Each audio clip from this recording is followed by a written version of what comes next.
Good morning students. आज हम chapter 1 some basic concepts of chemistry में properties of matter and their measurement पढ़ेंगे। बेटा जब भी आप नोटबुक में नोट डाउन करें तो आप अपना सबसे पहले डेट और लेक्चर नंबर ये ज़रूर मेंशन करें। उसके बाद जो भी टॉपिक पढ़ाया वो लिखें ताकि ये पता चलता रहे कि आपका कौन सा लेक्चर हुआ है, कौन सी डेट को हुआ है। ठीक है, आज हम शुरू कर रहे हैं प्रॉपर्टीज़ ऑफ मैटर।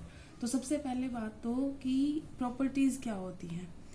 तो जैसे फिजिकल प्रॉपर्टी की बात करते हैं या केमिकल प्रॉपर्टी की बात करते हैं तो किसी भी सब्सटेंस की कोई भी प्रॉपर्टी हो सकती है। तो फिजिकल प्रॉपर्टी होती है जैसे वॉल्यूम, डेंसिटी, मेल्टिंग पॉइंट, मास। तो ये क्या होती है, ये अगर मान लो मैंने ये सब्सटेंस लिया, फॉर एग्जांपल दिस इज, मान लो कोई भी सब्सटेंस है, मान लो ये कोई मेटल है या कोई या ये यही मान लो ये भी एक मैटर ही है, ये मैटर है और मैंने इसका मान लिया कुछ मास है, लेट इट बी 1 ग्राम। तो अब अगर मैं इसका मतलब मैं इसको अगर चेंज नहीं करती, इसकी कोई कंपोजिशन चेंज नहीं करती, तो इसका जो फिजिकल प्रॉपर्टी रहेगी वो मैं ऑब्जर्व कर सकती हूँ, है ना। अगर मैं इसकी ऑब्जर्व कर सकती हूँ तो मैं इसको मेजर कर सकती हूँ ना कि 1 ग्राम होगा ये, तो ये उसकी क्या है, फिजिकल प्रॉपर्टी है। मैं इसका अगर मैं इसको जला के देखूंगी तो भाई कितना कंबशन कर रहा है, कितना वो होता है, वो उसकी केमिकल प्रॉपर्टी होती है जिसके अंदर उसकी सब्सटेंस चेंज हो जाए। देखो फिजिकल प्रॉपर्टी क्या थी, क्या इस सब्सटेंस का मेरे को मास मेजर करने के लिए क्या इसकी स्टेट को चेंज करना था, नहीं करना था। लेकिन अगर मुझे कुछ और पता करना है, जैसे इसकी केमिकल प्रॉपर्टीज पता करनी है, तो केमिकल चेंज क्या होता है, किसी भी सब्सटेंस के अंदर क्या हो गया, बदल गया, किस चीज में क्या चीज बन गई। तो इसका मतलब मान लो मैं इसको जला रही हूँ तो इसके अंदर मान लो कोई भी चीज है वो किस में कन्वर्ट हुई, कार्बन था तो CO2 में बदल गया। तो ये सब जो होता है वो केमिकल प्रॉपर्टीज के अंदर स्टडी होता है। तो मोस्ट ऑफ द टाइम हम जब फिजिकल प्रॉपर्टी की यहाँ बात कर रहे हैं तो फिजिकल प्रॉपर्टी क्या होती है, जो हम ज्यादातर पढ़ते हैं वो हम फिजिकल प्रॉपर्टीज ही पढ़ते हैं। जैसे मास है, वॉल्यूम है, डेंसिटी है, मेल्टिंग पॉइंट है, बॉइलिंग पॉइंट है, ये सब क्या है, फिजिकल प्रॉपर्टीज है। ठीक है, कंबशन है वो किसी की केमिकल प्रॉपर्टी को बताएगा कि कितनी हीट ऑफ कंबशन लगी इसे, ठीक है ना, वो डिफरेंस हो गया। अब बात करते हैं कि हम इन फिजिकल क्वांटिटी को कैसे मेजर करते हैं। फॉर एग्जांपल जैसे मैंने अभी बोला कि इस मास कितना है इसका, 2 ग्राम, ये बोला था ना मैंने। तो ये एक क्या है, ये एक मेजरमेंट का तरीका हो गया, क्योंकि हमारा नाम से ही पता चल रहा है ना टॉपिक का, मेजरमेंट। तो मेजरमेंट क्या है कि हमने ये बताया कि फिजिकल क्वांटिटी है वो तो हमने मास लिए है और उसका कितना नंबर कितना है, 2 है वो, और पीछे उसकी यूनिट लिखी है। अगर यूनिट नहीं लिखी तो हम बिल्कुल नहीं कह सकते कि ये क्या है। फॉर एग्जांपल अगर मैंने आपको सिर्फ ये बोला होता कि ये 2 ब्लैंक है तो क्या आप बता देते कि 2 किलोग्राम है कि 2 ग्राम है, नहीं बता सकते थे ना। तो किसी भी फिजिकल क्वांटिटी को मेजर करना बिल्कुल जरूरी होता है। तो 2 फैक्टर होते हैं उसमें, एक न्यूमेरिक फैक्टर और एक होता है उसकी यूनिट। ठीक है, तो कोई भी फिजिकल क्वांटिटी होती है 2 चीजों से बनेगी, एक नंबर और एक उसकी यूनिट, कि किस यूनिट में उसको मेजर किया जाए। अब जैसे कि आपको पता है यूनिट क्या होती है, यूनिट हर एक की फिजिकल क्वांटिटी के लिए कोई रेफरेंस बनाया गया है। फॉर एग्जाम्पल जैसे अगर हम SI यूनिट की बात करें तो आपको पता होगा SI यूनिट क्या होती है, इंटरनेशनल सिस्टम ऑफ यूनिट्स। तो SI सिस्टम जो है वो पूरे वर्ल्ड ओवर माना जाता है। फॉर एग्जाम्पल जैसे आपको पता है कि शुरुआत में हम मान लेते थे कि लेंथ को हम मीटर में भी मानते हैं, किलोमीटर में भी मानते हैं, फुट में भी, कहीं इंचेस, कहीं यार्ड। लेकिन SI यूनिट जो होती है वो लेंथ की क्या होती है, वो मीटर होती है। ठीक है ना, तो ये स्टैंडर्ड यूनिट है। उसके बाद इस तरीके से हमारे पास कितनी स्टैंडर्ड यूनिट्स हैं जो हम बोलते हैं, तो हमारे पास 7 फंडामेंटल फिजिकल क्वांटिटीज हैं। उन बेसिक यूनिट्स को हम लिख लेते हैं, ये आपको याद रहनी चाहिए। ये आपके फिजिक्स में भी आता है या आपके केमिस्ट्री में भी आता है। तो कौन सी वो 7 बेसिक प्रॉपर्टीज हैं, उनकी क्या यूनिट्स हैं, वो हम देखेंगे। पहली फिजिकल क्वांटिटी हमने देखी लेंथ, उसकी होती है मीटर। दूसरी होती है मास, उसकी होती है किलोग्राम। उसके बाद होता है टाइम, जिसकी होती है सेकेंड। उसके बाद इलेक्ट्रिक करंट की यूनिट क्या होती है? इलेक्ट्रिक करंट की होती है बेटा एम्पियर, जिसको हम ए से डिनोट करते हैं। चलो मैं लिख देती हूँ पहले, एम्पियर ए से, सेकंड एस से, किलोग्राम केजी से, ये मैंने पूरा लिखा नहीं, और इसको लेंथ को मीटर से करते हैं तो हम इसको लिखते हैं स्मॉल एम, और किलोग्राम को तो बता ही दिया था केजी। अब इसके बाद आते हैं हम थर्मोडायनामिक टेम्परेचर। टेम्परेचर जो होता है उसको हम, वैसे तो 3 स्केल हैं, केल्विन स्केल, सेल्सियस स्केल और फारेनहाइट स्केल, लेकिन जो माना जाता है एसआई के अंदर वो होता है केल्विन। ठीक है, तो केल्विन उसकी यूनिट है, इसको डिनोट करते हैं हम के से।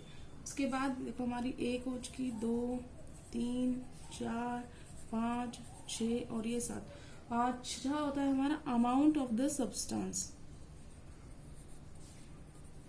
कोई सब्सटेंस कितने अमाउंट का है तो हम उसको मोल में लेते हैं और हम लिखते हैं पीछे मोल, बस ई हटाए और कुछ नहीं है। अभी आपकी आएगा मोल कंसेप्ट, वैसे आप 9th में भी पढ़ चुके हैं इस बात को। उसके बाद 7th में आते हैं हम ल्यूमिनस इंटेंसिटी।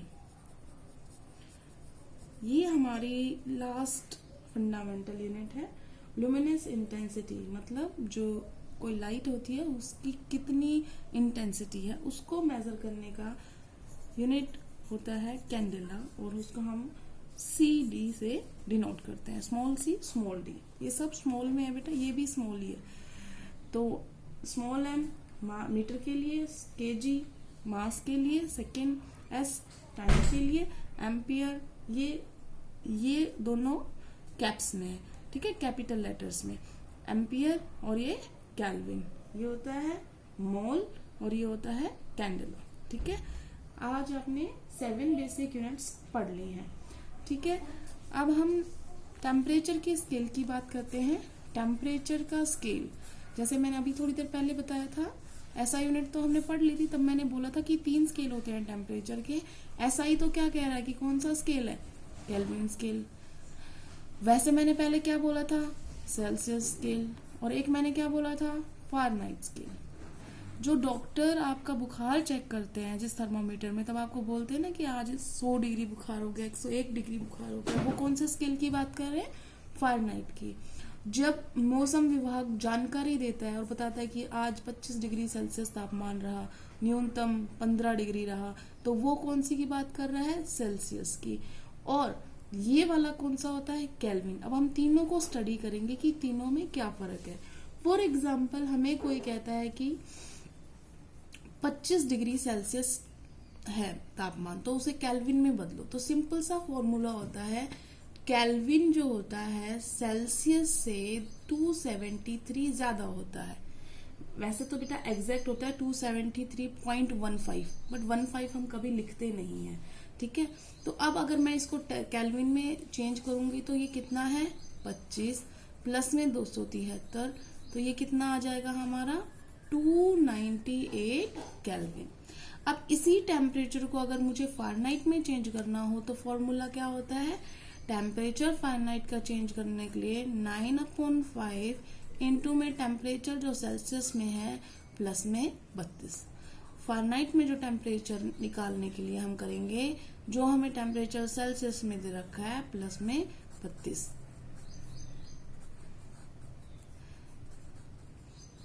तो ये आ गया हमारा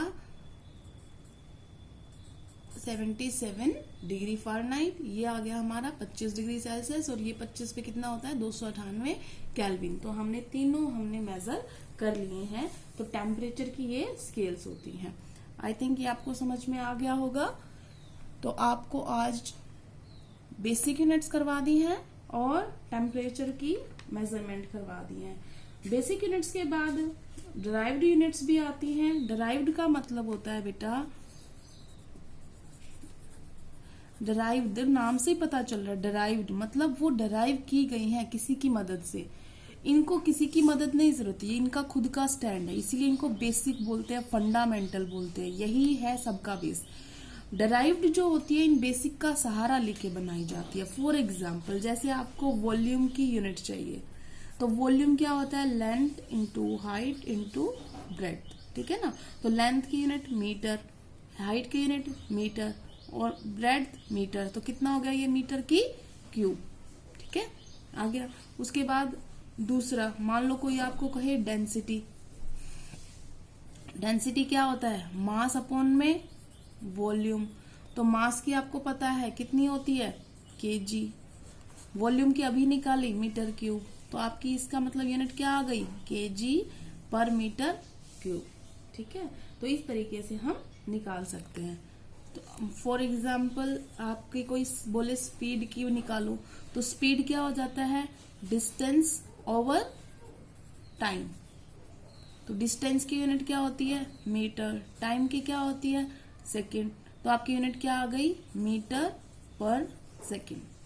क्योंकि हमने जब भी इनकी यूनिट्स निकाली हमने इनकी मदद ली, इसीलिए इनको हम डिराइव्ड यूनिट्स बोलते हैं। आपने फिजिक्स में बहुत अच्छी तरीके से डायमेंशनल एनालिसिस भी पढ़ा होगा। तो आज हमने पढ़ा है प्रॉपर्टीज ऑफ मैटर। मैटर की प्रॉपर्टीज होती है दो, फिजिकल और केमिकल। फिजिकल ही डिस्कस किया हमने, फिजिकल क्वांटिटी। जो फिजिकल क्वांटिटी कोई उसकी कंपोजिशन में चेंज नहीं आता, वो वैसी रहती है, तो वो फिजिकल क्वांटिटी होती है। मेजरमेंट जब करते हैं तो दो चीजों की जरूरत पड़ती है, न्यूमेरिकल वैल्यू और यूनिट। ठीक है, वो बहुत जरूरी है, दोनों ही बहुत जरूरी है। अगर आप ये सिर्फ कहो कि खालिस्तान किलोग्राम चीज है तो नहीं पता चलेगी कितनी है, और ये भी कहो खालिस्तान, दो खालिस्तान है मतलब दो क्या ग्राम है, किलोग्राम है, कितना है, तो दोनों ही रिक्वायरमेंट है। उसके बाद बेसिक आपको बता दी 7 यूनिट्स होती है। टेम्परेचर की स्केल आप कैलकुलेट कर सकते हो। आज के लिए इतना ही। Thank you class.